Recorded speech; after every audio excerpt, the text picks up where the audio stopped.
Hello ಎಲ್ಲರೂ ಹೇಗಿದ್ದೀರಾ? ನಾವಂತೂ ತುಂಬ ಚೆನ್ನಾಗಿದ್ದೀವಿ. ಈ ದಿನ ನಾನು ಮತ್ತೊಂದು ವ್ಲಾಗ್ನ ಶೇರ್ ಮಾಡ್ಕೊತಾ ಇದ್ದೀನಿ. ಸೊ ಡೈಲಿ ವ್ಲಾಗ್ಸ್ನ ತುಂಬ ಜನ ಇಷ್ಟಪಡ್ತಾ ಇದ್ದೀರಾ, ಡೇ ವ್ಲಾಗ್ನ.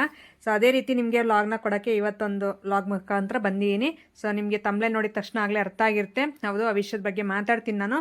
ಈಗ ಎದ್ದಿದ ತಕ್ಷಣ ಇಲ್ಲಿ ನೋಡಿ, ನಮ್ಮ ಮನೆ ಮುಂದೆ ಈ ರೀತಿ ಇತ್ತು. ಅಂದರೆ ಒಂದು 6 ಕಾಲು ಆಗಿತ್ತು ನಾವು ಎದ್ದಾಗ. ಸೊ ಇಲ್ಲಿ ಹಸುಗಳಿಗೆ ಹಾಲು ಕರಿಯೋರೆಲ್ಲ ಕರಿತಾವ್ರೆ. ಅಂದರೆ ಇಲ್ಲಿ ಪಕ್ಕದ ಮನೆಯವರು ಅವಕ್ಕ ಕರಿತಾ ಐತೆ ಹಾಲು. ಹಾಗೆ ಈ ಕಡೆ ನನ್ನ ತಮ್ಮ ಅವರು ಮತ್ತು ನನ್ನ ತಮ್ಮನ ಹೆಂಡತಿ ಅವರು ಕರಿತಾ ಇದ್ರು. ಈ ಕಡೆ ಪಕ್ಕದ ಮನೆ ಅಕ್ಕ ಹಾಲು ಕರಿತಾ ಇತ್ತಲ್ಲ, ದೇವ್ರು ಅವ್ರಿಗಂತೂ ತುಂಬ ಅನ್ಯಾಯ ಮಾಡಿದ್ದಾರೆ. ಸೊ ಯಾಕಂದರೆ ತುಂಬ ಚೆನ್ನಾಗಿದ್ರು ಗಂಡ ಹೆಂಡತಿ ಇಬ್ಬರು ಅವತ್ತಿನ ದಿನ ನನ್ನ ಎದುರುಗಡೆನೆ ತುಂಬ ಚೆನ್ನಾಗಿ ಪಾರು ಬಗ್ಗೆ ಎಲ್ಲ ಮಾತಾಡಿ ಆಮೇಲೆ ತೋಟಕ್ಕೆ ಹೋಗಿ ಅಲ್ಲಿ ಕೆಲಸ ಮಾಡೋಕ್ಕಂತ ಹೋದಾಗ ಅಣ್ಣನಿಗೆ ಹಾವು ಕಚ್ಚಿಬಿಟ್ಟು ಅಲ್ಲಿ ಸ್ವಲ್ಪ ಒಂದು ಹಾಫ್ ಆನ್ ಅವರ್ ಕಾಲು ಗಂಟೆನ ಲೇಟ್ ಆಗಿದೆ ಗಾಡಿ ಸ್ಟಾರ್ಟ್ ಆಗೋದೆಲ್ಲನೂ. ಸೊ ಅವಾಗ ಹಾಸ್ಪಿಟ್ಲ್ ಕರ್ಕೊಂಡು ಹೋಗೋಷ್ಟರಲ್ಲಿ ಹಾಸ್ಪಿಟ್ಲ್ ಹತ್ರ ಹೋಗಿದ ತಕ್ಷಣ ಡೆತ್ ಆದ್ರು ಅವಣ್ಣ. ನಿಜ ಊರೂರೇ ನೆನೆಸ್ಕೊಂತು. ಅಷ್ಟು ಒಳ್ಳೆ ಮನುಷ್ಯ ಅವಣ್ಣ. ಯಾರ ವಿಚಾರ ಮಾತಾಡಿರೋರಲ್ಲ, ಯಾರ ಬಗ್ಗೆ ಏನು ಆ ರೀತಿ ಮಾಡಿದಾರಲ್ಲ. ಒಟ್ಟಿನಲ್ಲಿ ಗಲಾಟೆ ಈ ರೀತಿ ಏನೂ ಇರಲಿಲ್ಲ. ಸೊ ದೇವ್ರು ಮಾತ್ರ ಅವ್ರ ವಿಷಯದಲ್ಲಿ ತುಂಬ ಅನ್ಯಾಯ ಮಾಡಿದ್ದಾರೆ. ಅವಕ್ಕ ಹೆಂಗೆ ಅಂದರೆ, ಸೊ ಗಂಡನ ಬಿಟ್ಟು ಎಲ್ಲೂ ಓಡಾಡ್ತಾ ಇರಲಿಲ್ಲ. ಸೊ ಗಂಡನೇ ಎಲ್ಲ ಅನ್ನೋ ರೀತಿ ಇದ್ದರು ಅವರು. ಅಷ್ಟೊಂದು ಸಾಫ್ಟ್ ಅವಕ್ಕ, ಭಯ ಪಡುತ್ತೆ ಜಾಸ್ತಿ. ಅಂಥದ್ರಲ್ಲಿ ಗಂಡನೇ ಇಲ್ಲ ಅಂದರೆ ಯಪ್ಪ ಲೈಫು ನನಗೆ ಡೈಲಿ ನೋಡಿದ್ರೆ ಒಂಥರ ಬಾಧೆ ಆಗುತ್ತೆ ಅವಕ್ಕನ ಮುಖ. ಸೊ ಇದುವರೆಗೂ ಅವರು ನೆನಪು ಮಾಡ್ಕೊಂಡು ಅಳ್ತಾನೆ ಅವರೇ. ಸುಮಾರು ಅಂದ್ರೆ ಒಂದು 5-6 ತಿಂಗಳು ಆಯ್ತೆ ನಾವು ಅಣ್ಣ ಸತ್ತಾಗಿ. ಅಷ್ಟೇನು 1 ವರ್ಷನೂ ಆಗಿಲ್ಲ. ತುಂಬ ಒಳ್ಳೆ ಮನುಷ್ಯ. ಬೆಳಿಗ್ಗೆ ಹೊತ್ತು ಹಿಂಗೆ ಪಾರು, ನಮ್ಮದು ಚಿಂಟು ಇತ್ತಲ್ಲ, ಅದು ಸತ್ತೋದಾಗ ಈ ಪಾರು ಹಿಡ್ಕೊಂಡು ಬಂದಿದ್ವಿ ಅವಣ್ಣ ಇದ್ದಾಗ. ಸುಮಾರು ಅಂದರೆ ಒಂದು 15-20 ದಿನ ಆಗಿತ್ತು ಅಷ್ಟೇ ಪಾರು ಹಿಡ್ಕೊಂಡು ಬಂದು. ಆವಾಗ ಇನ್ನು ಚಿಂಟು ಹೋಯ್ತು, ಪಾರು ಹಿಡ್ಕೊಬಂದೆ ನಮ್ಮ ಅಂತಂದು ನಕ್ತು ಅವತ್ತು ನಮ್ಮ ಪಾರನ್ನು ನೋಡಿಬಿಟ್ಟು. ಸೊ ನಾನು ಅವತ್ತು ಮಾತಾಡಾದ್ಮೇಲೆ 3 ಗಂಟೆ 3:30 4 ಗಂಟೆ ಆಗಿತ್ತು ಟೈಮ್. ಅವಾಗ ರೋಜಾ ಓಡ್ ಬಂದುಬಿಟ್ಟು ಹಿಂಗೆ ಸಿನಪ್ಪಣ್ಣ ಸತ್ತೋಗ್ಬಿಡ್ತು ಅಂದರು. ನಿಜ ನನಗೆ ಶಾಕ್ ಹೊಡ್ದಂಗೆ ಆಗ್ಬಿಡ್ತು. ಯಾಕೆ ಅಂದರೆ ಹಿಂಗೆ ಹಾವು ಕಚ್ಚೈತೆ ಅಂತ ಅಂದ್ರಲ್ಲ. ಸೊ ನಿಜ ದೇವ್ರಂತೂ ನಿಜ ನೋಡಬೇಕು, ಸ್ವಲ್ಪ ನೋಡಿಬಿಟ್ಟು ಇರೋಕ್ಕೆ ಆಗಲ್ಲ ಒಕ್ಕನಿಗೆ ಗಂಡನ ಬಿಟ್ಟು. ಅಂಥ ವ್ಯಕ್ತಿನ ದೂರ ಮಾಡಿದ್ದಾರೆ. ನಿಜ ನನಗಂತೂ ಆ ವಿಷಯದಲ್ಲಿ ತುಂಬ ಬೇಜಾರಾಗುತ್ತೆ. ಸೊ ಈ ಜೀವನನೂ ತುಂಬ ಕಷ್ಟ ಇದೆ. ಇಬ್ಬರು ಹ್ಯಾಂಡಿಕ್ಯಾಪ್ಟ್ ಮಕ್ಕಳು ಪಾಪ. ಸೊ ಕೈ ಕಾಲು ಎರಡೂ ಆ ರೀತಿ ಆಗಿದೆ ಪಾಪ. ಅವರು ಮಕ್ಕಳು ಇದರಿಂದ ಅಣ್ಣನ ಸಪೋರ್ಟ್ ಮೇಲೆ ಇವರಿದ್ದರು. ಅಂಥದ್ರಲ್ಲಿ ಈಗ ಒಕ್ಕ ಕಷ್ಟಪಟ್ಟು, ಅಕ್ಕನೂ ಮತ್ತು ಅಣ್ಣ ಅವ್ರ ಅಮ್ಮ ಅಜ್ಜಿ ಇದ್ದಾರೆ, ಅವರಿಬ್ಬರು ಈಗ ಕಷ್ಟಪಡ್ತಾವ್ರೆ. ಭಾಳ ಹಿಂಸೆ ಅನಿಸುತ್ತೆ. ಅವ್ರು ನೋಡೋಕ್ಕೆ ಆಗಲ್ಲ ನನಗೆ. ಬೆಳಿಗ್ಗೆ ಹೊತ್ತು ಅವ್ರು ಹಸುಗಳು ಹೊಡ್ಕೊಂಡು ಹೋಗೋದು ಅದೆಲ್ಲ ನೋಡೋಕ್ಕೆ ಹೋಗಲ್ಲ ನಾನು. ಅವ್ರು ನೆನಪು ಮಾಡ್ಕೊಂಡ್ರೆ ನನಗೆ ನಿಜವಾಗ್ಲೂ ಈಗೂ ನೋವು ಅನ್ನಿಸ್ತೈತೆ. ಆ ರೀತಿ ಜೀವನ ಮಾಡ್ತಾ ಇದ್ದಾರೆ ಈಗ ಪಾಪ. ಮನೆ ಹೆಂಗೋ ಅಣ್ಣ ಇರೋ ಅಷ್ಟರಲ್ಲಿ ಮನೆ ಕಟ್ಟಿಬಿಡ್ತು. ಈಗ ಮನೆ ಕಟ್ಟೋದೇನಿಲ್ಲ, ಆದರೂ ಜೀವನ ಮಾಡಬೇಕಲ್ಲ, ಇಬ್ಬರು ಮಕ್ಕಳು ಓದಿಸ್ಕೊಂಡು. ತುಂಬ ಕಷ್ಟ ಇದೆ. ನೋಡೋಣ ದೇವರು ಹೆಂಗಿಟ್ಟಿದ್ದಾನೋ ಏನೋ ಅಪ್ಪ. ನಿಜ ಈಗಿರೋರು ಈಗಿಲ್ಲ. ಈಗ ಮಲಗ್ಕೊಂಡ್ರೆ ಬೆಳಗ್ಗೆ ಎದ್ದೇಳ್ತೀವಿ, ಇಲ್ಲ ಸಂಜೆ ಮಲಗಿದ್ರೆ ಬೆಳಿಗ್ಗೆ ಎದ್ದೇಳ್ತೀವೋ ಇಲ್ಲ ಅನ್ನೋದೇ ಗ್ಯಾರಂಟಿ ಇರಲ್ಲ. ಹಂಗೆ ಅಣ್ಣ ಬೆಳಿಗ್ಗೆ ಹಾಲು ಕರೆದ್ಬಿಟ್ಟು ಊಟ ಮಾಡಿ ಇಬ್ಬರು ಗಂಡ ಹೆಂಡತಿ ಜೊತೆಲಿ ಹೊಲ್ದ ಹತ್ರ ಹೋಗಿದ್ದಾರೆ. ಸಂಜೆ ಅಷ್ಟರಲ್ಲಿ ಇಲ್ಲ ಸತ್ತೋಗೈತೆ ಅಂದರೆ ನೋಡ್ರಿ ಜೀವನ ಎಷ್ಟಿದು. ನಾವು ಅಂದ್ಕೊಂಡಂಗೆ ಏನೂ ಆಗಲ್ಲ. ಸೊ ಆದಷ್ಟು ಒಳ್ಳೆ ರೀತಿಲಿ ಒಳ್ಳೆ ತಂದಲ್ಲಿ ಬದುಕೋಕ್ಕೆ ನಾವೆಲ್ಲ ಟ್ರೈ ಮಾಡಬೇಕು ಅಷ್ಟೇ. ಟ್ರೈ ಅಲ್ಲ, ನಿಜವಾಗ್ಲೂ ಅದೇ ರೀತಿ ಬದುಕಬೇಕಷ್ಟೇ. ಟ್ರೈ ಮಾಡೋದು ಅದೆಲ್ಲ ಸೆಕೆಂಡ್ರಿ. ನಾವು ಬದುಕಲೇಬೇಕು ಆ ರೀತಿ ಕ್ಯಾರೆಕ್ಟ್ರೆಲ್ಲ ಚೇಂಜ್ ಮಾಡ್ಕೊಂಡು. ಸೊ ಒಳ್ಳೆ ರೀತಿ ಬದುಕೊಂಡು ಹೋದರೆ ಅದಕ್ಕೆ ಆ ಜೀವನಕ್ಕೊಂದು ಅರ್ಥ ಇರುತ್ತೆ. ನಾವು ಇರೋದು ಎಷ್ಟು ದಿನ ಇರ್ತೀವೋ ನಮಗೆ ಗೊತ್ತಿಲ್ಲ. ಅದಕ್ಕೆ ಅಕ್ಕನ ನೋಡ್ದಂಗೆಲ್ಲ ನನಗೆ ಆ ಮ್ಯಾಟ್ರ್ ನೆನಪಾಗ್ಬಿಡುತ್ತೆ. ಅದಕ್ಕೆ ನಿಮಗೂ ವೀಡಿಯೋದಲ್ಲಿ ಹೇಳ್ದೆ. ಸೊ ಈಗ ನಾವು ಅಮ್ಮರ ಮನೆ ಹತ್ರ ಬಂದೆ ಹಾಲು ತೊಗೊಂಡೋಗೋಣ ಅಂತ. ನೋಡಿ ಇದು ದೊಡ್ಡ ಹಸು ಮರಿ ಹಾಕೈತಲ್ಲ, ಅದು ಹಾಲು ಎಲ್ಲ ಜಾಸ್ತಿ ಕರಿತೈತೆ. ಈಗ ಅದು ಹಾಲೆಲ್ಲ ಈ ರೀತಿ ನೊರೆ ಇರುತ್ತಲ್ಲ, ನಾನು ಆಗಲೇ ತುಂಬ ವೀಡಿಯೋಸಲ್ಲಿ ಹೇಳಿದ್ದೆ. ಅದು ಕ್ಯಾನು ನೀರು ಇದು ಫ್ರಿಡ್ಜಲ್ಲಿ ಇಟ್ಬಿಡ್ತಾರೆ ನಮ್ಮ ಫ್ರಿಡ್ಜಲ್ಲಿ. ಅದೊಂಥರ ಐಸ್ ಗೆಡ್ಡೆ ಆದಂಗೆ ಆಗಿರುತ್ತೆ. ಅದನ್ನು ತಂದುಬಿಟ್ಟು ಹಂಗೆ ಕೋಲ್ಡ್ ಇರೋದೇ ಈ ರೀತಿ ನೊರೆ ಎಲ್ಲ ಒಂದು ಸ್ವಲ್ಪ ಹೊತ್ತಿಗೆ ಎಲ್ಲ ಹೋಗ್ಬಿಡುತ್ತೆ ನೊರೆ. ಅದು ನೊರೆ ಹೋಗಿಲ್ಲ ಅಂದರೆ ಅಲ್ಲಿ ಡೈರಿಲಿ ಹಾಕ್ಸ್ಕೊಳ್ಳಲ್ಲ, ಫ್ಯಾಟ್ ಬರಲ್ಲ ಅಂತ. ಸ್ವಲ್ಪ ನೊರೆ ಎಲ್ಲ ಆರಿಸ್ರಿ ಅಂತಂದು ಹೇಳ್ತಾರೆ. ಅದಕ್ಕೆ ಮನೆ ಹತ್ರನೇ ಈ ರೀತಿ ಎಲ್ಲ ಮಾಡ್ಕೊಂಡು ಡೈಲಿ ತೊಗೊಂಡೋಗ್ತಾರೆ. ಹಾಗೆ ನಮ್ಮಮ್ಮ ಮಕ್ಕಳ ಬಗ್ಗೆ ಮಾತಾಡ್ತಾ ಕೂತಿತ್ತು ಬೆಳಿಗ್ಗೆ. ನಾನು ಹೋಗಿದ ತಕ್ಷಣ ಮೊಬೈಲ್ ಇಟ್ಕೊಂಡು ವೀಡಿಯೋ ಮಾಡ್ಕೊತಾ ಇದ್ದರೆ ಹಂಗೆ ಮಕ್ಕಳ ಬಗ್ಗೆ ಗಂಡು ಮಕ್ಳ ಬಗ್ಗೆ ಹೇಳ್ತಾ ಇತ್ತು. ಹೌದಾ ಅಂತಂದು ಹೇಳ್ತಾ ಇದ್ದೆ. ಸೊ ಏನೇ ಆಗಿರಲಿ ಎದುರುಗಡೆನೇ ಮಾತಾಡ್ತಾರೆ ನಮ್ಮಮ್ಮ. ಸೊ ಒಳಗಡೆ ಒಂದು ಹೊರಗಡೆ ಒಂದು ಈ ರೀತಿ ಮಾತಾಡಲ್ಲ. ಸೊ ನನ್ನ ತಮ್ಮಂದು ಏನಾದರೂ ತಪ್ಪಿದ್ರೂ ಎದುರುಗಡೆನೇ ಎಲ್ಲರ ಮುಂದೆನೇ ಹೇಳುತ್ತೆ. ಸೊ ನಮ್ದು ಏನಾದರೂ ಇದ್ರೂ ಅದೇ ಥರನೇ ಎಲ್ಲರ ಮುಂದೆನೇ ಚರ್ಚೆ ಮಾಡೋದು. ಹಾಗಾಗಿ ನನ್ನ ತಮ್ಮ ಅವ್ರದ್ದು ಹೇಳ್ತಾಯಿದ್ರು ದುಡ್ಡಿಲ್ಲ ಅಂತಾನೆ ಅಂತಂದು ನನ್ನ ದೊಡ್ಡ ತಮ್ಮನ ಬಗ್ಗೆ ಹೇಳ್ತಾ ಇತ್ತು. ಅದಕ್ಕೆ ಅದೊಂದು ಸ್ವಲ್ಪ ಚರ್ಚೆ ಆಯಿತು. ಅದನ್ನು ಮಾತಾಡ್ಕೊಂಡು ಬಂದಾದಮೇಲೆ ಈಗ ನಮ್ಮ ಮನೆಯವ್ರು ಕೆಲ್ಸಕ್ಕೆ ಹೋಗ್ಬಿಟ್ಟು ಬಂದರು. ನಾವು ಮಧ್ಯಾಹ್ನ ನಾನು ರೋಜಾ ಊಟ ಮಾಡಿ ಒಂದು ಸ್ವಲ್ಪ ಹೊತ್ತು ಮಾತಾಡ್ಕೊಂಡು ಕೂತಿದ್ವಿ. ಅದಾದಮೇಲೆ ನಮ್ಮ ಮನೆಯವ್ರು ಬಂದ್ರಲ್ಲಿ ಹೆಂಗಿದ್ರು ಸ್ವಲ್ಪ ವೀಡಿಯೋ ಮಾಡ್ಕೊಡ್ತಾರೆ ಅಂತ ಇದು ಕಣ ಆದರೂ ಕ್ಲೀನ್ ಮಾಡೋಣ ಅಂತ ಬಂದೆ. ಇಲ್ಲಿ ಒಂದು ಸ್ವಲ್ಪ ಬದನೆ ಗಿಡಗಳಿದಾವಲ್ಲ ನಮ್ಮಮ್ಮ ನಾಟಿ ಮಾಡಿರೋವು. ಅದಕ್ಕೆ ಅವು ಇದು ಹುಲ್ಲೆಲ್ಲ ಕಿತ್ಬಿಟ್ಟು ನಮ್ಮಮ್ಮ ಇಲ್ಲಿ ಗುಡ್ಡೆಗೆ ಹಾಕಿತ್ತಿದ್ದು. ನಾನು ಅಗಿತಾ ಇದ್ದೀನಲ್ಲ, ಇದು ಗುಡ್ಡೆಗೆ ಹಾಕಿದರೆ ಅದು ಒಣಗಿರೋ ಹುಲ್ಲು. ಎಷ್ಟು ಚೆನ್ನಾಗಿ ಅಲ್ಲಿ ನೀರು ಹೋಗಿ ಹೋಗಿ ಅದು ಗುಡ್ಡೆಗೆ ಹಾಕಿರೋದೆ ಮತ್ತೆ ಹಂಗೆ ಬೇರೆಲ್ಲ ನೀಟಾಗಿ ನೆಲಕ್ಕೆ ಹೋಗ್ಬಿಟ್ಟು ಮತ್ತೆ ಗಿಡ ಆಗಿ ಹುಟ್ಟೈತೆ. ಅದಕ್ಕೆ ಹಿಂಗೆ ಬಿಟ್ಟರೆ ಇನ್ನೂ ದೊಡ್ಡದಾಗುತ್ತೆ ಅಂತ ಈಗ ಕ್ಲೀನ್ ಮಾಡೋಣ ಅಂತ ಚೆನ್ನಾಗಿ ಉಜ್ತಾ ಇದ್ದೆ. ಅದೇನು ಮಾಡೋಣ ಅಂದರೆ ಇದು ಸೀಮೆಗಳು, ಕೆಂಪು ಇರುವೆಗಳು, ಅವು ಕಚ್ಚಿದ್ರೆ ಎಷ್ಟು ಉರಿ ಬರ್ತಾವೆ ಕೈ ಕಾಲು ಆ ಥರ ಇದ್ದಾವೆ. ಅದಕ್ಕೋಸ್ಕರ ಆ ಥರ ಕೆತ್ತಾ ಇದ್ದೀನಿ, ಕೆದರ್ತಾ ಇದ್ದೀನಿ. ಹಾಗೆ ವೀಡಿಯೋದಲ್ಲಿ ಪಾರನ್ ತೋರಿಸಿ ಅಂತ ಹೇಳಿದ್ರಿ. ನೋಡಿ ಎಷ್ಟು ಚೆನ್ನಾಗಿದ್ದಾಳೆ, ಚಿಕ್ಕ ಮರಿ ಅಂದರೆ ಒಂದು ತಿಂಗಳ ಮರಿನ ಏನೋ ಇಟ್ಕೊಬಂದಿದ್ವಿ. ಅಂದರೆ ಇವನು ಅರವಿಂದ್ ಫ್ರೆಂಡ್ ಅವ್ರ ಮನೆ ಹತ್ರದಿಂದ ಇಟ್ಕೊಂಡು ಬಂದಿದ್ದ. ಈಗ ನೋಡಿ ಎಷ್ಟು ದೊಡ್ಡದಾಗಿದೆ. ಇದನ್ನು ಸ್ವಲ್ಪ ಮುತ್ಸೋ ಆಗಿಲ್ಲ ನಾನು, ಮುತ್ಸಿದ್ರೆ ಬಿಡೋದೇ ಇಲ್ಲ ನನ್ನ. ಅದಕ್ಕೆ ನಾನು ಮುತ್ಸಕ್ಕೆ ಹೋಗಲ್ಲ ಜಾಸ್ತಿ. ಇಲ್ಲಾಂದ್ರೆ ಕಚ್ಚಕ್ಕೆ ಬರುತ್ತೆ ತಮಾಷೆಗೆ. ಆ ರೀತಿ ಈ ಥರ ಮೂತಿ ಎಲ್ಲ ನೆಕ್ಕಕ್ಕೆ ಬರೋದು ಆ ರೀತಿ ಎಲ್ಲ ಮಾಡ್ತಾ ಇರುತ್ತೆ. ಅದಕ್ಕೆ ನಾನು ಜಾಸ್ತಿ ಮುತ್ಸಕ್ಕೆ ಹೋಗಲ್ಲ. ಅವಳೇನಿದ್ರು ಸುಮ್ಮನೆ ಮಾತಾಡಿಸ್ತಾ ಇರ್ತೀನಿ ಅಷ್ಟೇ. ಬಂಗಾರು ಪಾರು ಅಂತ ಅಂದ್ಬಿಟ್ರೆ ಮುಗೀತು, ಬಂದ್ಬಿಡ್ತಾಳೆ ಇನ್ನು ಹತ್ರ. ಅದಕ್ಕೆ ನಾನು ಏನು ನೋಡಿ ಇವಾಗ ಆ ರೀತಿ ಅಂದಿದ್ದಕ್ಕೆ ಇವಾಗ ನೋಡಿ ನನ್ನ ಟಾಪೇ ಕಿತ್ತಾಕೋದು ಆ ರೀತಿ ಮಾಡ್ತಾಳೆ. ಸೊ ಗದ್ರಕಂಡ್ರೆ ಒಳಗೆ ಅಲ್ಲಿ ನಿಂತವಳೀಗ ಬಿಡಲ್ಲ, ಮತ್ತೆ ಹಿಂದೆನೇ ಬರ್ತಾಳೆ. ಎಷ್ಟು ಚೆನ್ನಾಗಿರುತ್ತಲ್ಲ ಈ ಮೂಕ್ ಪ್ರಾಣಿಗಳ ಪ್ರೀತಿನೇ ತುಂಬ ಇಷ್ಟ ಆಗುತ್ತೆ ನನಗೆ. ಹಂಗೆ ನಾವು ಸ್ವಲ್ಪ ಊಟ ಕೊಟ್ಬಿಟ್ಟು ನೋಡ್ಕೊಂಡಿರೋದಕ್ಕೆ ಎಷ್ಟು ಪ್ರೀತಿ ತೋರಿಸ್ತಾವ ನಮ್ಮ ಮೇಲೆ ಅವು. ಈಗ ನನ್ನ ಯಾರಾದರೂ ಹಿಂಗೆ ಹೊಡೆಯೋಕ್ಕೆ ಬರಲಿ, ಈಗ ನಮ್ಮ ಮನೆಯವರಾಗಿರ್ಬೋದು ಇಲ್ಲ ಅರವಿಂದ್ ಆಗಿರ್ಬೋದು, ಸುಮ್ಮನೆ ಈ ರೀತಿ ನನ್ನ ಎಳೆದಾಡಿದ್ರೆ ಕೈ ಇಟ್ಕೊಂಡು ಅವ್ರ ಮೇಲೆ ಹೆಂಗೆ ಹೋಗ್ಬಿಡ್ತಾಳೆ, ಕಚ್ಚಕ್ಕೆ ಹೋಗ್ಬಿಡ್ತಾಳೆ ಅವ್ರನ್ನ. ಸೊ ಅದಕ್ಕೆ ಯಾರು ಕರೆದ್ರೂ ಬರಲ್ಲ, ನಾನು ಅಂದರೆ ಅಷ್ಟಿಷ್ಟ. ಅದಕ್ಕೆ ನಾನು ಚಿಕ್ಕ ಪಾಪುಯಿಂದ ಚೆನ್ನಾಗಿ ನೋಡ್ಕೊಂಡಿದ್ದೀನಿ. ಅದಕ್ಕೆ ನನ್ನನ್ನು ಭಾಳ ಇಷ್ಟಪಡುತ್ತೆ ನಮ್ಮ ಪಾರು. ಅದಕ್ಕೆ ತೋರಿಸಿ ಅಂತ ಹೇಳಿದ್ರಲ್ಲ, ನೋಡಿ ಇಷ್ಟು ಎತ್ತರ ಇದೆ, ಹಾಗೆ ಆ ರೀತಿ ಇದೆ, ಚೆನ್ನಾಗಿದೆ ನಮ್ಮ ಪಾರು. ನೋಡೋದ್ಕೊಳ್ಳೆ ಜಿಂಕೆ ಮರಿ ಥರ ಇದೆ. ಚೆನ್ನಾಗಿ ನೋಡ್ಕೊತೀನಿ ಇದನ್ನು. ನಾನಂತೂ ಭಾಳ ಕೇರ್ ಮಾಡ್ತೀನಿ ಇದ್ರ ಬಗ್ಗೆ. ಹಾಗಾಗಿ ನೋಡಿ ನಾನು ಈ ಕೆಲಸ ಮಾಡ್ತಾಯಿದ್ರೆ ಅವಳು ಚಿಪ್ ತಗೊಂಡು ಆಟಾಡ್ತಾವಳು ಆ ಕಡೆ. ಇನ್ನು ನಾನು ಇಲ್ಲಿಂದ ಹೋಗೋವರೆಗೂ ಇದು ಬಿಟ್ಟು ಜಾಗ ಕದಲಲ್ಲ. ನನ್ನ ಕೆಲಸ ಮುಗಿಯೋವರೆಗೂ ನಾನು ಹಿಂದೆನೇ ಇರ್ತಾಳೆ ಇಲ್ಲಿ. ಸೊ ನನಗೂ ತುಂಬ ಬೇಜಾರು ಅನಿಸೋದು, ಒಬ್ಳು ಮನೆಯಲ್ಲಿ ಅಂತ ಅಂದ್ಕೋಬೇಕಾದ್ರೆ ನಮ್ಮ ಪಾರು ಬಂದ್ಲು ಮನೆಗೆ. ಸೊ ಈಗ ನಾನು ಎಲ್ಲೇ ಹೋದ್ರೂ ಜೊತೇಲಿ ಅವಳಿರ್ತಾಳೆ. ಸೊ ತುಂಬ ಖುಷಿ ಅನಿಸುತ್ತೆ ನನಗೆ. ಒಬ್ಬರು ಮೆಂಬರ್ ಇದ್ದಾರೆ ನನ್ನ ಪಕ್ಕ ಅನ್ನೋದೇ, ಒಬ್ಬ ಮನುಷ್ಯರೇ ಇದ್ದಾರೆ ಅನ್ನೋ ಥರ ಫೀಲ್ ಆಗುತ್ತೆ ಅವಳು ನನ್ನ ಜೊತೆ ಇರೋದಕ್ಕೆ.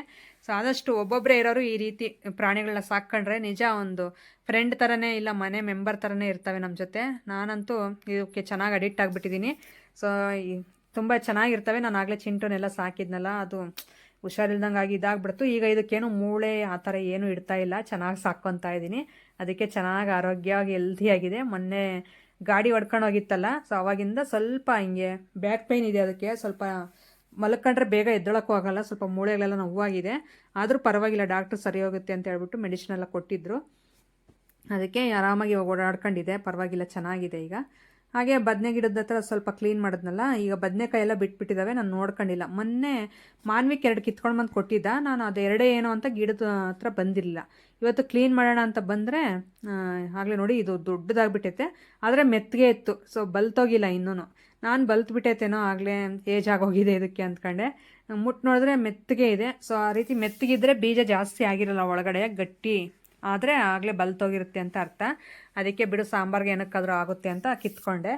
ಹಾಗೆ ಇದ್ರ ಸುತ್ತು ಗಿಡಗಳಿದ್ವು, ಅವನ್ನ ಸ್ವಲ್ಪ ಅಂದರೆ ನೀರು ಬಿಟ್ಬಿಡ್ತೀನಲ್ಲ ಗಿಡಕ್ಕೆ, ಆವಾಗ ನೆಲ ಎಲ್ಲ ನೆಂದಿರುತ್ತೆ. ಈ ರೀತಿ ಕಿತ್ತರೆ ಕೈಯಲ್ಲೇ ಕಾಂಗ್ರೆಸ್ ಗಿಡ ಅವೆಲ್ಲ ಇರ್ತಾವಲ್ಲ, ನೀಟಾಗಿ ಬೇರೆ ಬೇರೆ ಬಂದುಬಿಡುತ್ತೆ.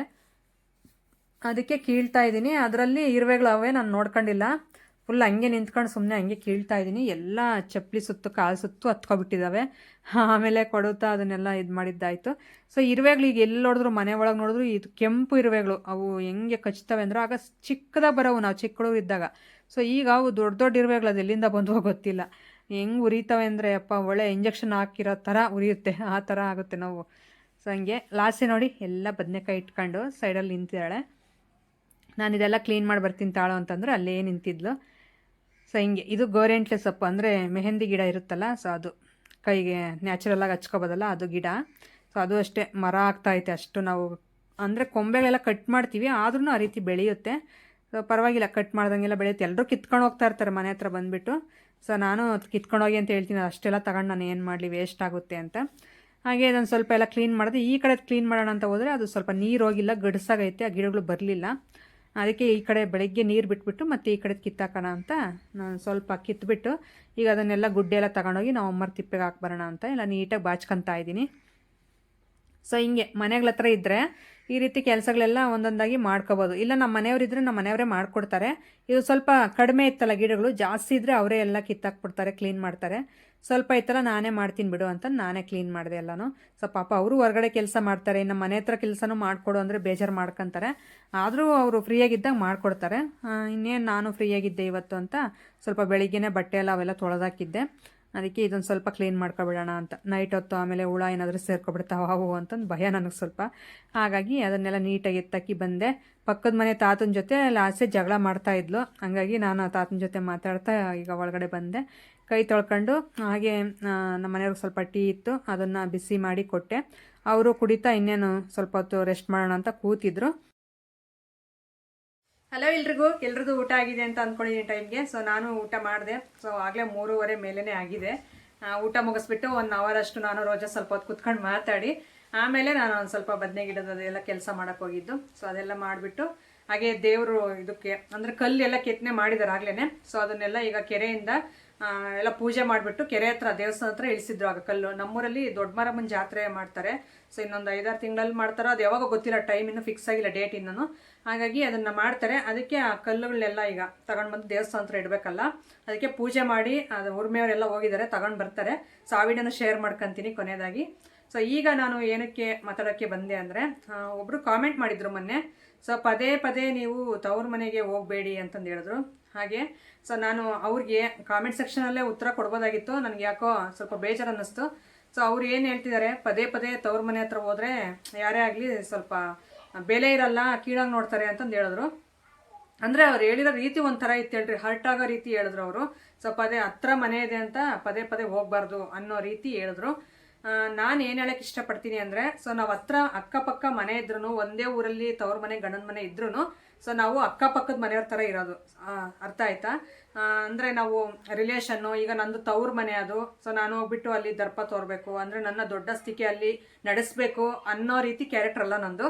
ಸೊ ಈಗ ನಮ್ಮ ಮನೆಗೆ ಬಂದಿರೋರು ನನ್ನ ಹಾಗೆ ಇರೋಕ್ಕೆ ನನ್ನ ರೇಂಜಿಗೆ ತರೋಕ್ಕೆ ಟ್ರೈ ಮಾಡ್ತೀನಿ ಹೊರತು ನಾನು ಸೊ ನಿನಗಿಲ್ಲ, ನಿನಗೆ ಗತಿ ಇಲ್ಲ, ನೀನು ಹಂಗೆ ಹಿಂಗೆ ಅಂತಂದು ಹೇಳ್ಬಿಟ್ಟು ಹೋಗಿ ಮಾತಾಡೋದಾಗಿರ್ಬೋದು, ಇಲ್ಲ ನನ್ನ ತಮ್ಮನಿಗೆ ಹೇಳ್ಕೊಡೋದಾಗಿರ್ಬೋದು, ಸೊ ಇಲ್ಲ ನಮ್ಮ ಅಪ್ಪ ನಮ್ಮ ಅಮ್ಮನಿಗೆ ಹೇಳ್ಕೊಡೋದಾಗಿರ್ಬೋದು, ಈ ರೀತಿ ನಾನು ಮಾಡಲ್ಲ. ಸೊ ಆ ರೀತಿ ಮಾಡೋ ಹಾಗಿದ್ರೆ ನಾನು ಎಷ್ಟು ವರ್ಷ ಅವ್ರ ಹತ್ರ ಖುಷಿಯಾಗಿ ನಗ್ನಗ್ತಾ ಮಾತಾಡ್ಕೊಂಡಿರೋಕ್ಕೆ ಸಾಧ್ಯನೇ ಇರ್ತಾ ಇರಲಿಲ್ಲ.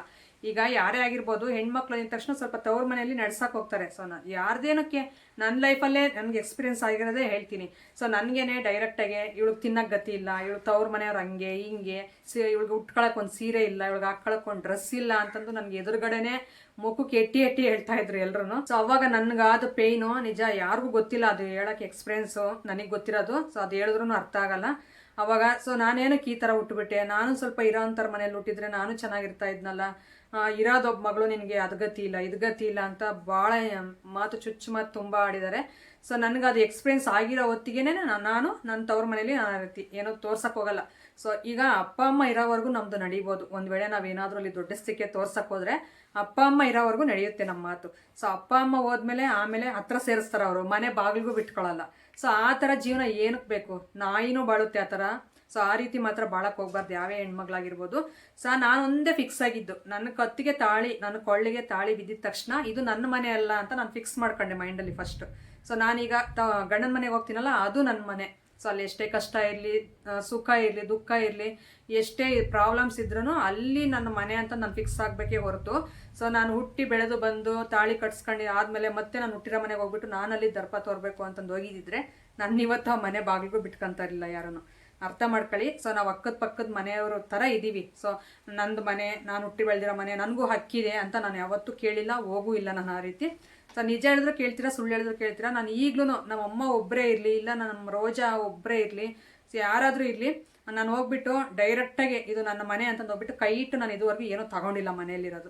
ಸೊ ನಾನು ಹೋಗ್ಬಿಟ್ಟು ಹೊರಗಡೆ ನಿಂತ್ಕೊಂಡೆ, ಈಗ ಅಕ್ಕಪಕ್ಕದ ಮನೆಯವ್ರು ಹೆಂಗೆ ಏನಾದರೂ ಮನೇಲಿ ಇಲ್ಲ ಅಂದರೆ ಕೇಳ್ತಾರೋ, ಒಂದು ಬೆಂಕಿ ಕಡ್ಡಿ ಆಗಿರ್ಬೋದು ಕೊಡ್ರಿ ಅಂತ ಕೇಳ್ತೀನಿ ಹೊರತು, ಸೊ ಇದು ನಂದೇ ಅಲ್ಲ ಮನೆ ಬಿಡು ಹೋಗಿ ತಗೊಬಿಡ್ಬೋದು ಅಂತ ಅಂದರೆ, ಸೊ 1 ದಿನ 2 ದಿನ ಚಂದ ಆ ರೀತಿ ಹೋಗಿ ಕೇಳ್ದಂಗೆ ತೊಗೊಂಡ್ರೆ, 3ನೇ ದಿನ ಎಂಥ ಒಳ್ಳೆ ಮನಸ್ಸಿದ್ರೂ ಸ್ವಲ್ಪ ಆದರೂ ಒಂದು ಮೂಲೆಯಲ್ಲಿ ಅನಿಸುತ್ತೆ, ಏನು ಹಂಗೆ ಬಂದ್ಬಿಟ್ಟು ತಗೊಂಡು ಹೋಗ್ಬಿಡ್ತಾರೆ, ಏನು ನಾವು ದುಡ್ಡು ತಂದಿರೋ ಅಂಥದ್ದು ಹೇಳೋದಿಲ್ಲ ಕೇಳೋದಿಲ್ಲ ಅನ್ನೋ ಥಾಟ್ ಬಂದೇ ಬರುತ್ತೆ ಎಲ್ಲರ ಮನಸ್ಸಲ್ಲೂ. ಅದಕ್ಕೋಸ್ಕರ ನಾನು ಎಲ್ಲ ತಿಳ್ಕೊತೀನಿ, ನಾನು ಅರ್ಥನೂ ಮಾಡ್ಕೊತೀನಿ. ಇನ್ನೊಂದು, ನಾನು ಯಾರ ಮನಸ್ಸು ಆ ರೀತಿ ನೋಯ್ಸೋಕೆ ಹೋಗಲ್ಲ, ಇಷ್ಟಪಡಲ್ಲ ನಾನು. ಇನ್ನು ನಮ್ಮ ರೋಜನ್ಗೆ ಯಾವ ಥರ ಇರಬೇಕು ಅದೆಲ್ಲ ಗೊತ್ತಾಗಲ್ಲ. ಆದ್ರೂ ನಾನು ಫಂಕ್ಷನ್ಸಲ್ಲಿ ಆಗಿರ್ಬೋದು, ಬೇರೆ ಟೈಮಲ್ಲಿ ಆಗಿರ್ಬೋದು, ಸೊ ಇದನ್ನ ಹಾಕೋ ಈ ಥರ ರೆಡಿ ಆಗೋ ಅಂತಂದು ಹೇಳ್ಬಿಟ್ಟು ನಂದೇ ಕೊಟ್ಬಿಟ್ಟು ನಾನು ಅವಳನ್ನ ರೆಡಿ ಮಾಡಿ ಮತ್ತೆ ಒಂದು ಒಳ್ಳೆ ರೀತಿಲಿ ಬರೋ ಥರ ಮಾಡ್ತೀನಿ. ನಾನು ಆ ಥರ ಸಪೋರ್ಟ್ ಮಾಡ್ತೀನಿ. ಎಲ್ಲಾದರೂ ರೋಜಾ ಸಿಕ್ಬಿಟ್ರೆ ಕೇಳಿ ನೋಡಿ ನನ್ನ ಬಗ್ಗೆ ಅವಳೇ ಹೇಳ್ತಾಳೆ. ಸೊ ಆ ಥರ ನಮ್ಮ ಅಕ್ಕ ಅಂತಂದು ಹೇಳ್ತಾರೆ. ಸೊ ಅದಕ್ಕೋಸ್ಕರ ನಾವಿಷ್ಟು ಚೆನ್ನಾಗಿದ್ದೀವಿ. ಇನ್ನೊಬ್ರು ಬ್ರದರ್ ಹೇಳಿದರು, ಸೊ ಅತ್ತಿಗೆ ನಾದ್ನಿ ಥರ ತುಂಬ ಅಕ್ಕ ತಂಗಿ ಥರ ಇದ್ದೀರಾ ನೀವು, ಆ ರೀತಿ ಇಲ್ಲ ಅಂತಂದು ಹೇಳಿದ್ರು. ಸೊ ಅದು ತುಂಬ ಖುಷಿ ಆಯಿತು ನನಗೆ. ಈ ಕಾಲದಲ್ಲಿ ನಾಯಿ ನರಿಗಳ ಥರ ಕಚ್ಚಾಡ್ತಾ ಇರ್ತಾರೆ, ಅಂಥದ್ರಲ್ಲಿ ನೀವಿಬ್ಬರು ಸ್ವಂತ ಅಕ್ಕ ತಂಗಿರ ಥರ ಇರ್ತಿರಲ್ಲ. ಸೊ ವೀಡಿಯೋಸಲ್ಲೆಲ್ಲ ನೋಡ್ಬಿಟ್ಟು ತುಂಬ ಖುಷಿ ಆಗುತ್ತೆ ಅಂತಂದು ಹೇಳಿದ್ರಿ. ಸೊ ಹಂಗೆ ಅದು ತಿಳ್ಕೊಳ್ಳೋ ಮೈಂಡ್ ಸೆಟ್ ಮೇಲೆ ಇರುತ್ತೆ ಅಷ್ಟೇ ಹೊರತು ಸೊ ನಾವು ಅವ್ರು ಕೆಟ್ಟವರು ಇವ್ರು ಒಳ್ಳೆಯವರು ಅಂತಂದು ಹೇಳ್ತಾ ಇಲ್ಲ ನಾನು.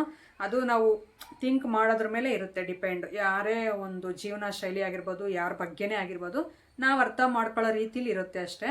ಅದಕ್ಕೆ ಹೇಳಿದ್ರಿ, ಪದೇ ಪದೇ ಹೋಗ್ಬೇಡ್ರಿ, ಆ ಥರ ಸದರ ತಗೊಂತಾರೆ, ನೀವು ಅಮ್ಮ ಮನೆ ಇದೆ ಅಂತ ಹೋಗ್ಬಾರ್ದು ಅಂತ ಲಾಫಿಂಗ್ ಬೊಂಬೆಗಳೆಲ್ಲ ಹಾಕಿದ್ರು. ಸೊ ಅದಕ್ಕೆ ನನಗೊಂಥರ ಅನ್ನಿಸ್ತು. ಅದಕ್ಕೆ ಯಾರವರು ಸೊ ಅದಕ್ಕೋಸ್ಕರ ಕಾಮೆಂಟಲ್ಲೇ ರಿಪ್ಲೈ ಕೊಡಬೇಕಾಗಿತ್ತು. ನಾನು ಸ್ವಲ್ಪ ಅರ್ಥ ಆಗೋ ರೀತಿ ಹೇಳೋಣ, ಸೊ ನಮ್ಮ ಅಂಡರ್ಸ್ಟ್ಯಾಂಡಿಂಗ್ ಯಾವ ರೀತಿ ಇದೆ ಅದಕ್ಕೋಸ್ಕರ ನಾವು ಡೈಲಿ ಹೋಗ್ತೀವಿ. ನಾವು ಡೈಲಿ ಹೋದ್ರೂ ಯಾವತ್ತೂ ಅವ್ರ ಮನೆಗೆ ಕುತ್ಕೊಂಡು ನಾವು ಊಟನೂ ಮಾಡಲ್ಲ. ಸೊ ಹಬ್ಬ ಹುಣ್ಣಿಮೆಗಳ ದಿನ ಏನಾದರೂ ಸ್ಪೆಷಲ್ ಮಾಡಿರೋ ದಿನ ನಮ್ಮ ಮನೇಲಿ ಅವರು ಊಟ ಮಾಡ್ತಾರೆ, ಅವ್ರ ಮನೇಲಿ ನಾವು ಊಟ ಮಾಡ್ತೀವಿ. ಇನ್ನು ಅವ್ರು ಕೊಟ್ಟಿಲ್ಲ ಅಂತ ನಾವು ಕೋಪ ಮಾಡ್ಕೊಳ್ಳಲ್ಲ, ಮುನ್ಸ್ಕೊಳ್ಳಲ್ಲ, ನಾವು ಕೊಟ್ಟಿಲ್ಲ ಅಂತ ಅವರು ಇದು ಮಾಡಲ್ಲ. ಹಂಗಾಗಿ ಒಂದೇ ಊರಲ್ಲೇ ಅಕ್ಕಪಕ್ಕದ ಮನೆಯಲ್ಲಿ ಚೆನ್ನಾಗಿರ್ಬೇಕಂದ್ರೆ ನಾವು ನಮ್ಮ ಹತ್ರ ಇರೋ ಅಂಡರ್ಸ್ಟ್ಯಾಂಡಿಂಗೇ ಇಂಪಾರ್ಟೆಂಟು. ಸೊ ಹಂಗಾಗಿ ಹೇಳ್ತಾ ಇದ್ದೀನಿ. ಸೊ ಯಾರನ್ನೂ ಸ್ವಲ್ಪ ಕೆಟ್ಟದಾಗಿ ಕೀಳಾಗಿ ನೋಡೋಕ್ಕೆ ಹೋಗಬೇಡಿ. ಸ್ವಲ್ಪ ಯೋಚನೆ ಮಾಡೋ ರೀತಿ ಒಳ್ಳೆ ರೀತಿ ಇಟ್ಕೊಳ್ರಿ ಅಂತ ಹೇಳಕ್ಕೆ ಇಷ್ಟಪಡ್ತೀನಿ ವಿಡಿಯೋ ಮುಖಾಂತರ. ಅದಕ್ಕೆ ನಾನು ತುಂಬ ದಿನ ಅಂದ್ಕೊಂಡೆ, ಆಗಲೇ 1 ವೀಕ್ ಮೇಲೆ ಆಯ್ತಾ ಕಾಮೆಂಟ್ ಬಂದು ಹೇಳೋಣ ಅಂತ. ಸೊ ನಾವು ಈ ರೀತಿ ಇದ್ದೀವಿ. ಅದು ಬಿಟ್ಟು ಹೋಗ್ಬಿಟ್ಟು ನನ್ನ ತಮ್ಮನಿಗೆ ಹೇಳ್ಕೊಡೋದು, ಇಲ್ಲ ಅಪ್ಪ ಅಮ್ಮನಿಗೆ ಹೇಳ್ಕೊಡೋದು, ಅವ್ರ ಮನೇಲಿ ತಿನ್ನೋದು, ಯಾವಾಗಲೂ ಹಂಗೆ ಮಾಡಿದ್ರೆ ಎಂಥವ್ರಿಗೂ ಬೇಜಾರಾಗುತ್ತೆ. ಸೊ ನಾನು ಹೇಳ್ತೀನಲ್ಲ, ನಾವು ಅಕ್ಕಪಕ್ಕದ ಮನೆಯವ್ರ ರೀತಿ ಇದ್ದೀವಿ. ಸೊ ನನ್ನ ಮನೆ ಅಂತಂದು ಹೋಗ್ಬಿಟ್ಟು ನಾನೇನು ಅಲ್ಲಿ ದರ್ಪ ತೋರಕ್ಕೆ ಹೋಗ್ತಾ ಇಲ್ಲ. ಸೊ ಅವರು ಅಷ್ಟೇ. ಸೊ ನನಗೆ ಅದು ಕೊಡು ಇದು ಕೊಡು ಅಂತಂದು ಅವರು ಕೇಳಲ್ಲ, ನಾನು ಕೇಳಲ್ಲ. ಸೊ ನಾವು ಇರೋದ್ರಲ್ಲೇ ಎಲ್ಲರೂ ಅಡ್ಜಸ್ಟ್ ಮಾಡ್ಕೊಂಡು ಅರ್ಥ ಮಾಡ್ಕೊಂಡು ಹೋಗ್ತಾ ಇರ್ತೀವಿ. ನಾವು ಒಂದಿನಕ್ಕೂ ಈ ರೀತಿ ಅಕ್ಕಪಕ್ಕ ಮನೆ ಇದ್ರೂ ಜಗಳ ಮಾಡಿಲ್ಲ ನಾವು ಇದುವರೆಗೂ. ಸೊ ಇದೇ ಥರ ಕಂಟಿನ್ಯೂ ಅಂದರೆ ನಮ್ಮ ಹತ್ರ ಇರುತ್ತೆ ಹೇಳ್ರಿ, ಹೆಣ್ಮಕ್ಳ ಹತ್ರ ಇರುತ್ತೆ ಜಗಳ ಬರೋದು ಬರದೇ ಇರೋದು. ಸೊ ನಾವು ಅರ್ಥ ಮಾಡ್ಕೊಂಡು ಅಡ್ಜಸ್ಟ್ ಮಾಡ್ಕೊಂಡು ಹೋಗ್ತಾ ಇದ್ರೆ ಯಾವ ಜಗಳನೂ ಬರಲ್ಲ, ಏನಿಲ್ಲ. ನಾವು ಜಗಳನೂ ಆಡಲ್ಲ. ಸೊ ಇಷ್ಟು ವರ್ಷ ಆಗಿದೆ ಮದುವೆ ಆಗಿ, 19 ವರ್ಷ ಇನ್ನೇನು ತುಂಬುತ್ತೆ. ಜೂನ್ ಬಂದರೆ 20 ವರ್ಷಕ್ಕೆ ಬೀಳುತ್ತೆ ಮದುವೆ ಆಗಿ. ಒಂದು ದಿನಕ್ಕೂ ನಮ್ಮ ಮನೆಯವರು, ನಿಮ್ಮ ಅಮ್ಮವ್ರು ಅದು ಕೊಟ್ಟಿಲ್ಲ ಇದು ಕೊಟ್ಟಿಲ್ಲ, ನನಗೆ ಊಟಕ್ಕೆ ಇಟ್ಟಿಲ್ಲ ಅಂತ ಇದುವರೆಗೂ ಒಂದು ಜಗಳ ಮಾಡಿಲ್ಲ. ಸೊ ನಾನು ಆ ವಿಷಯದಲ್ಲಿ ತುಂಬ ಅದೃಷ್ಟವಂತೆ. ಯಾಕಂದರೆ ಪಕ್ಕನೇ ಇರ್ತಾರೆ. ಏನಾದರೂ ಈಗ ಎಲ್ರಿಗೂ ಆಗೋಷ್ಟೇ ಮಾಡಲ್ವಲ್ಲ, ಸ್ವಲ್ಪ ಸ್ವಲ್ಪ ಮಾಡಿರ್ಬೋದು ಒಂದೊಂದು ಟೈಮ್. ಆ ಟೈಮಲ್ಲಿ ಕೊಟ್ಟಿಲ್ಲ ಅಂದರೂ ನಮ್ಮ ಮನೆಯವರು ಒಂದಿನಕ್ಕೂ ನಿಮ್ಮ ಅಮ್ಮವ್ರಿಗೆ ಕೊಟ್ಟಿಲ್ಲ ನಂಗೆ ತಿನ್ನಕ್ಕೆ ಅಂತ. ಈಗ ಅಳಿಯಂದ್ರೆ ಹೆಂಗೆ ಅಂದರೆ ಸ್ವಲ್ಪಕ್ಕೂ ಜಗಳ ಮಾಡ್ತಾರೆ ಮನೆಯಲ್ಲಿ. ಅಯ್ಯೋ ನಿಮ್ಮ ಅಮ್ಮವ್ರು ಅದು ಕೊಟ್ಟಿಲ್ಲ, ನನಗೆ ಇದು ಕೊಟ್ಟಿಲ್ಲ, ಎದುರಿಗೆ ಇದ್ದು ತಿಂದರು, ನನಗೆ ಇಟ್ಕೊಡ್ಲಿಲ್ಲ ಅಂತಂದೆಲ್ಲ ಜಗಳ ಮಾಡಿ ಮುನ್ಸ್ಕೊಳ್ಳೋರನ್ನ ನಾನು ತುಂಬ ಜನನೂ ನೋಡಿದ್ದೀನಿ. ಅದಕ್ಕೋಸ್ಕರ ನಾನು ಆ ವಿಷಯದಲ್ಲಿ ತುಂಬ ಅದೃಷ್ಟವಂತೆ. ಅವರು ದೊಡ್ಡದಾಗ ಒಂದು ಹಬ್ಬದ ಊಟ ಮಾಡ್ಕೊಂಡು ತಿನ್ನಲಿ, ನಮ್ಮ ಮನೆಯವ್ರಿಗೆ ಇಡದೇ ಇರಲಿ, ಸುಮ್ಮನೆ ಓಡಾಡ್ಕೊಂಡು ಬರ್ತಾರೆ. ಆಮೇಲೆ ನಿಮ್ಮ ಅಮ್ಮವ್ರು ಹಿಂಗೆ ಮಾಡಿದ್ರು ನನಗೆ ಕೊಡಲಿಲ್ಲ ಅಂತಂದು ಹೇಳಲ್ಲ ನನ್ನ ಹತ್ರ. ಅದಕ್ಕೋಸ್ಕರ ಸೊ ನಾವು 2 ಮನೆಯವರು ಈ ರೀತಿ ಇದ್ದೀವಿ. ಸೊ ನೀವು ತಿಳ್ಕೊಳ್ಳೋರು ತಪ್ಪಾಗಿ ತಿಳ್ಕೊಳಕ್ಕೆ ಹೋಗಬೇಡಿ. ನಾನು ಎಲ್ಲರೂ ಚೆನ್ನಾಗಿ ನೋಡ್ಕೋಬೇಕು ಅನ್ನೋದೇ ನನ್ನ ಮನಸ್ಸಲ್ಲಿರೋದು. ಜಗಳ ಬಂದ್ರೂ ಜಗಳ ಮಾತ್ರ ಬಿಡಲ್ಲ ನಾನು. ಸೊ ಮಧ್ಯದಲ್ಲಿ ನಿಂತು ಆ ಕಡೆ ಈ ಕಡೆ ಪ್ರಾಬ್ಲಮ್ ಎಲ್ಲ ಕ್ಲಿಯರ್ ಮಾಡ್ಕೊಂಡು ಮತ್ತೆ ಒಟ್ಟಿಗೆ ಇರೋ ಥರ ಮಾಡೋದೇ ನಾನು 2 ಮನೆ ಮಧ್ಯೆ. ಸೊ ಹಂಗಾಗಿ ನಾವು ಜಗಳ ಆಡೋಕ್ಕಂತೂ ಬಿಡಲ್ಲ, ಜಗಳ ಆಡೋದು ಇಲ್ಲ ಲೈಫ್ ಲಾಂಗು. ಸೊ ಇದೇ ರೀತಿ ಚೆನ್ನಾಗಿರಬೇಕು ಅಂತ ನಾನು ಹೇಳಿದ್ದೀನಿ. ನಮ್ಮ ಅಪ್ಪ ನಮ್ಮ ಅಮ್ಮನಿಗೆ ಹೇಳಿದ್ದೀನಿ, ಹಾಗೆ ನನ್ನ ತಮ್ಮ ಅವ್ರಿಗೆ ಹೇಳಿದ್ದೀನಿ. ನೀವು ಕೊಟ್ಟಿಲ್ಲ ಅಂತ ನಾವು ಜಗಳಕ್ಕೆ ಬರಲ್ಲ, ನಾವು ಕೊಟ್ಟಿದ್ದಿಲ್ಲ ಅಂತ ನೀವು ಜಗಳಕ್ಕೆ ಬರಬೇಡ್ರಿ. ಒಳ್ಳೆ ಒಂದು ಅಂಡರ್ಸ್ಟ್ಯಾಂಡಿಂಗ್ ಮೇಲೆ ಎಲ್ಲರೂ ಹೋಗಣ್ರಿ ಅಂತಂದು ಹೇಳಿದ್ದೀನಿ. ಅವ್ರು ಆ ಥರ ಮುನ್ಸ್ಕೊಂಡ್ರು ನಾನು ಮುನ್ಸ್ಕೊಳಕ್ಕೆ ಬಿಡಲ್ಲ, ನನ್ನ ತಮ್ಮ ಮುನ್ಸ್ಕೊಂಡ್ರೂ ಬಿಡಲ್ಲ ನಾನು. ಸೊ 1 ದಿನ 2 ದಿನ ನೋಡ್ತೀನಿ, 3ನೇ ದಿನ ಮಾತಾಡಿಸ್ಲಿಲ್ಲ ಅಂದರೆ ಹೋಗಿ ಕತ್ತಿಟ್ಕೊಬಿಡ್ತೀನಿ, ಯಾಕೆ ನೀನು ಮಾತಾಡಿಸ್ತಿಲ್ಲ ನನ್ನ ಅಂತ. ಏನಾದರೂ ತಪ್ಪಾಗಿದ್ರೆ ಹೇಳು, ನಾನು ತಿದ್ಕೊಂತೀನಿ. ಅದು ಬಿಟ್ಟು ಮಾತೆಲ್ಲ ಬಿಟ್ಟು ಓಡಾಡಂಗಿಲ್ಲ, ನಾನು ಇರೋವರೆಗೂ ಅಷ್ಟೇ ಅಂತಂದು ಹೇಳ್ಬಿಟ್ಟು ಕತ್ತಿಟ್ಕೊಬಿಟ್ರೆ ಅವನೇ ನಕ್ಕು ಬಿಡ್ತಾನೆ ಜೋರಾಗಿ. ಸೊ ಹಂಗೆ ನಾನಂತೂ ಬಿಡಲ್ಲ ಬಿಡ್ರಿ. ಒಟ್ಟಿನಲ್ಲಿ 2 ಮನೆಯೂ ಚೆನ್ನಾಗಿ ಮಾತಾಡ್ಕೊಂಡಿರ್ಬೇಕಂದ್ರೆ ಮೇಯ್ನ್ ರೀಸನ್ ನಾನೇ. ನಾನು ಚಿಕ್ಕವನಂತ ಏನು ಬಿಡು, ಅವ್ನು ಚಿಕ್ಕವನು ಮಾತಾಡ್ಸಲ್ಲ ಅಂತ ನಾನು ಬಿಲ್ಡಪ್ ತಗೊಂಡು ನಾನು ದೊಡ್ಡವಳು, ನನ್ನ ಹತ್ರನೇ ಬಂದು ಮಾತಾಡಬೇಕು ಆ ಥರ ನನ್ನ ಹತ್ರ ಇಲ್ಲವೇ ಇಲ್ಲ. ನನಗಿಂತಲೂ 10 ವರ್ಷ ಚಿಕ್ಕವರಾಗಿರ್ಬೇಕಾದ್ರೆ ಕಾಲಿಗೆ ಬಿದ್ದುಬಿಡ್ತೀನಿ ಹೋಗಿ ನಾನು. ಸೊ ಆ ಥರ ಒಟ್ಟಿನಲ್ಲಿ ನಮ್ಮ ಹತ್ರ ಇರುತ್ತೆ ಜಗಳ ಮಾಡೋದು ಬಿಡೋದು ಎಲ್ಲನೂ ಅರ್ಥ ಮಾಡ್ಕೊಂಡು ಹೋಗೋದು. ನಾನು ಆ ಥರ ಗತಿ ಇಲ್ಲ ಪತಿ ಇಲ್ಲ ಅಂತ ಹಂಗೆಲ್ಲ ಮಾತಾಡೋದು ಇಲ್ಲ. ಸೊ ಅವಳಿಗಿಲ್ಲ ಅಂತ ನಾನು ಹೀಯಾಳಿಸಿ ನೋಡೋದು ಇಲ್ಲ. ನನ್ನ ಹತ್ರ ಇರೋದೇ ಕೊಟ್ಟು ನೀನು ನನ್ನ ಜೊತೆಗೆ ಬಾ ಅಂತಂದು ಕರ್ಕೊಂಡು ಹೋಗ್ತೀನಿ ಎಲ್ಲಾದ್ರೂ ಫಂಕ್ಷನ್ಗೆ ಹೋದ್ರೂ. ಸೊ ನಾವು ಆ ಥರ ಅಕ್ಕ ತಂಗಿರ ಥರನೇ ಇದ್ದೀವಿ. ಸೊ ಅರ್ಥ ಆಗಿರುತ್ತೆ ಅಂತ ಅಂದ್ಕೊಂಡಿದ್ದೀನಿ ಈ ಮೆಸೇಜ್ ಮೂಲಕ. ಓಕೆ, ಈಗ ನಾವು ಹೇಳಿದ್ನಲ್ಲ ದೇವ್ರ ಕಲ್ಲು ಹೊಡ್ಕೊಂಡು ಬರ್ತಾರೆ ಊರೊಳಗೆ, ಆ ವಿಡಿಯೋನ ಈಗ ಕಂಟಿನ್ಯೂ ಮಾಡ್ತೀನಿ. ಸ್ಕಿಪ್ ಮಾಡಿದೆ ಕೊನೆವರೆಗೂ ನೋಡಿ.